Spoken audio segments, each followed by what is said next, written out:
स्वागत है उस सागर में जहां सच्चाई की गहराई इंसानियत की सांसों से भी गहरी है। ये है सीक्रेट सागा, वो जगह जहां इतिहास की वो परतें खुलती हैं जिन्हें दुनिया ने कभी सुनना नहीं चाहा। आज की कहानी उस धरती की है जिसे भगवान ने स्वर्ग कहा, लेकिन इंसान ने जमीन पर नरक बना दिया। ये है कश्मीर की खोई हुई आवाजें, the lost voices of Kashmir. कहते हैं जब वादियों में बर्फ गिरती है तो पेड़ भी शांत हो जाते हैं, लेकिन 1999 की वो सर्दी ऐसी थी जब बर्फ नहीं, डर गिरा था हर घर पर, हर दिल पर। उस रात घाटी में कुछ बदला था, हवा का रंग, आवाजों की गूंज और इंसानियत की धड़कन। सड़कों पर खामोशी का कफन लिपटा था और खिड़कियों के पीछे छिपी आंखें डर के साए में कांप रही थीं। एक वक्त था जब इस धरती पर मंदिर की घंटी और मस्जिद की अजान एक साथ गूंजती थी। मोहल्लों में बच्चे एक साथ खेलते थे, त्योहार सबके होते थे। लेकिन फिर कुछ बदल गया और धीरे धीरे इंसान का चेहरा इंसान को डराने लगा। 1979 की सर्द हवाओं में जब मिलिटेंसी ने पैर पसारने शुरू किए तो कश्मीर की रूह कांप गई। रातें अब रातें नहीं रही, वो चीखों का रास्ता बन गई। शहर की गलियां अब नज़्में नहीं सुनाती थीं, वो अफवाहें फुसफुसाती थीं। डर घरों में घुस चुका था, लोग एक दूसरे की आंखों में सवाल तलाशते थे। कब तक, क्यों, किसका कसूर? किसी के पास जवाब नहीं था। कुछ लोग अपने घरों से निकले, कुछ अपने घरों में ही कैद हो गए। उस रात घाटी ने सिर्फ लोगों को नहीं, उम्मीद को भी खो दिया। धीरे धीरे वो दौर आया जब हजारों परिवार घाटी छोड़ने लगे। उनके पास सामान से ज्यादा यादें थीं। कुछ ने अपने घरों की चाबियां जेब में रख लीं, यह सोचकर कि शायद लौट आएंगे, पर वो वापसी आज तक नहीं हुई। ट्रक के ऊपर रखे पुराने बक्सों में सिर्फ कपड़े नहीं थे, एक पूरी जिंदगी थी। बच्चे जो कभी बर्फ के गोले बनाते थे, अब वही बच्चे कांपते हाथों से अपने माँ बाप का हाथ कसकर पकड़ते थे। कोई जम्मू की ओर भागा, कोई दिल्ली की ओर, और कुछ के पास दिशा भी नहीं थी। उस वक्त घाटी ने अपने रंग खो दिए, बस सफेद बर्फ और लाल आंसू रह गए।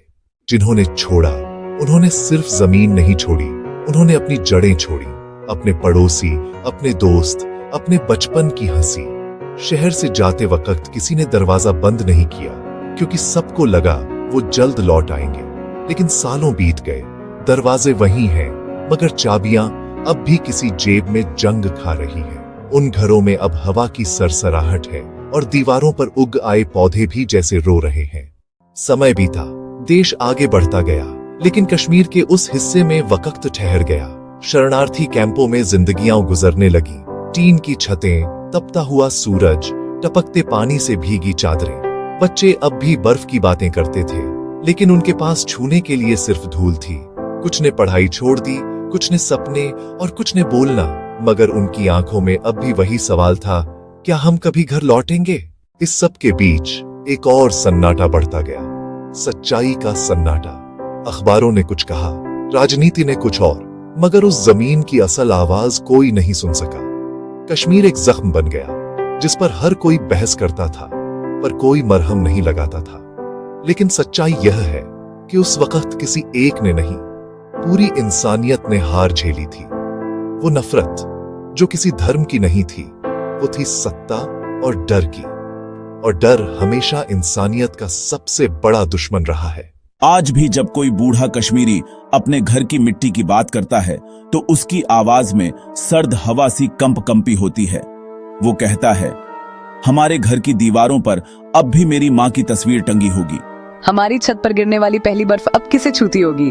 उनके लिए कश्मीर अब नक्शे पर नहीं, दिल में एक खाली जगह है।